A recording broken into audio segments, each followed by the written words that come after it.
Forgotten on her birthday, the woman who chose herself. The day started like any other Monday, loud city sounds, rushing footsteps, endless emails.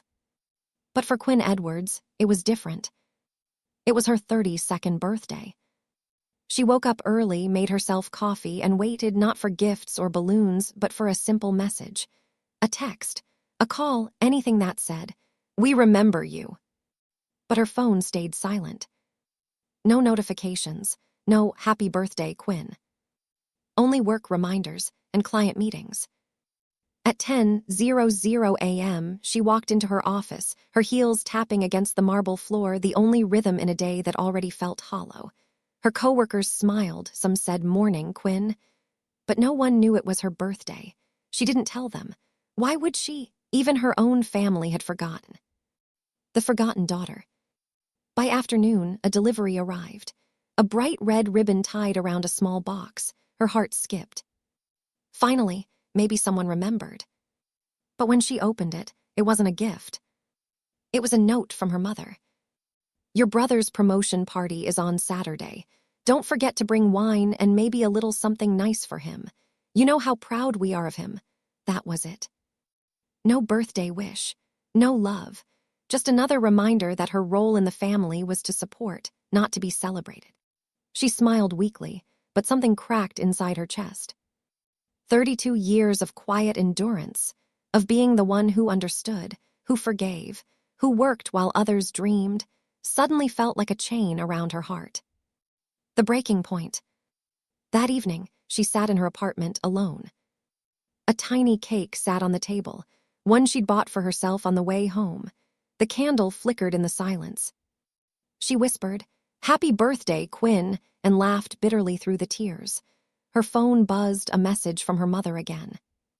"By the way, could you transfer $500 to your brother? His car broke down. You always come through for us." That was it. That single message was the final crack in the glass. She stood up, wiped her tears, and said softly, "Not this time." A decision that changed everything. The next morning, she logged into her work email. Her bonus had arrived, $82,000. It was more money than she had ever seen in her account. Instead of sending it to her family like before, she did something unimaginable.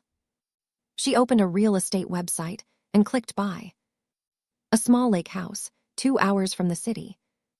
Old but peaceful, wooden floors, big windows, and the kind of silence that didn't hurt, it healed. Within weeks, she packed her things. No announcement, no explanations. She just left. The life she built herself. The lake greeted her like an old friend, still, calm, endless. Every morning, she'd wake up to the sound of birds instead of notifications. She started painting again, reading books she'd forgotten, and hosting small dinners for kind people she met nearby, people who saw her, not what she could do for them. At first, the loneliness was heavy. But slowly, peace took its place. The woman who was once invisible began to exist fully again. Her laughter came back, soft at first, then louder, freer. The family confrontation. Months later, her family found out. They called, furious. "How could you move without telling us? Why didn't you help your brother when he needed you? You've changed, Quinn." She didn't yell. She didn't cry. She simply said, "I had to stop pouring from an empty cup. I was raised to believe love meant sacrifice, but I finally learned it means respect." Then, quietly, she hung up. Her parents didn't call again for weeks. Her brother didn't text. And that was okay. Because peace, she learned, wasn't loud. It was quiet, and it was hers. 1 year later. It was her birthday again. This time, the lake reflected the golden sun as her friends surrounded her table, laughter echoing through the gentle air. Someone handed her a cupcake, pink frosting, and a single candle. She smiled. No tears, no ache, just gratitude. Later that evening, her phone buzzed. A text from her mother. "Happy birthday, Quinn.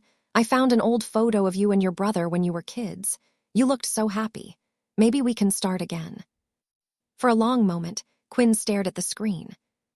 Then she smiled softly and whispered to herself, "Maybe we can, but this time on my terms." She blew out the candle, and for the first time wished for nothing. Because everything she needed was already right there. Ending line, cinematic version. The reflection on the lake shimmered back at her, strong, peaceful, and finally free.